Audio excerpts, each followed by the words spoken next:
Good morning, friends. Today I'm here with another episode of Hibernation. The source historyextra.com. Food, lifestyle, and change. All of us in the lockdown due to pandemic are some way facing shortages in food supply, medicines, and some essential commodities. Do you know? The world has faced the similar type of problems during World War II. Today, I would detail about some unknown facts to you. So, the theme is saving food, saving lives. So, what did they do to save lives and save food? During the Second World War, the British was rationing the food. Yes, rationing the food. This year, that is 2020, marks the 80th year of food rationing. That is, 80 years back, food was rationed in Britain, beginning with bacon, butter, and sugar during the Second World War. Feeding the nation during wartime was a serious business. A lady describes the women's war on the kitchen front. A report by the Social Research Organization, Mass Observation on the Food Situation in 1941, noted the difficulty of ecking. Ecking means managed to support out rations with unrationed foodstuff.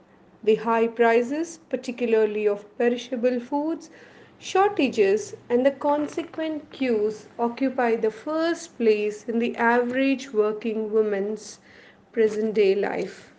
The point was made succinctly, or say briefly, by a mass observation diarist who invariably asked his wife what her friends said about the war before writing his entry. She always replied, "Nothing, they don't discuss it. They are more concerned about what to get for the tea," which is, I suppose, after all a war topic, a war in the kitchen. In the Second World War, the civilian population had to cope with extensive rationing of food and clothing, as well as severe shortages of other consumer goods as economic resources were diverted towards the war effort. During this period of austerity or severity, housewives acquired an increased status because the successful implementation of rationing and other domestic economy measures was vital in maintaining civilian health and morale as it is today. I think most moms are maintaining rationing in the kitchens. This pivotal female contribution was recognized by the government. For example, a Ministry of Food leaflet declared, "The line of food defense runs through all our homes. The woman with the basket has a vital part to play in home defense. By saving food, you may be saving lives." The housewife's daily battle on the kitchen front was as critical to victory as that of the soldier or the worker in essential industries. Wow, what a line! Food was undoubtedly a major concern for women in wartime, but this did not mean that they were uninterested in the wider war effort. Clara Milburn, a middle aged, middle class housewife who lived in a village a few miles from the Coventry, commented on the progress of the war in considerable detail in her diary. Anxious about her son, who was a German prisoner of war, Milburn accepted wartime sacrifice. She considered the extension of food rationing in the summer of 1940 as all to the good.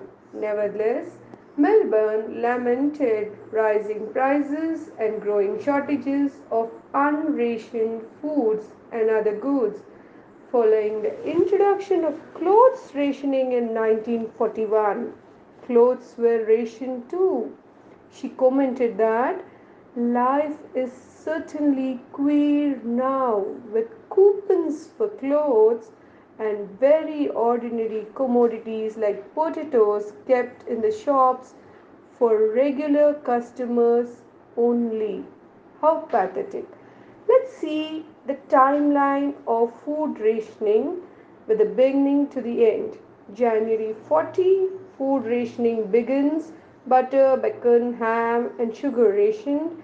March 1940, meat was rationed. July 1940, tea and margarine rationed. May 1941, cheese rationed. June 1941, clothes ration. December 1941, points rationing introduced for canned and processed food. February 1942, soap ration. 1942, July, chocolate and sweets rationed.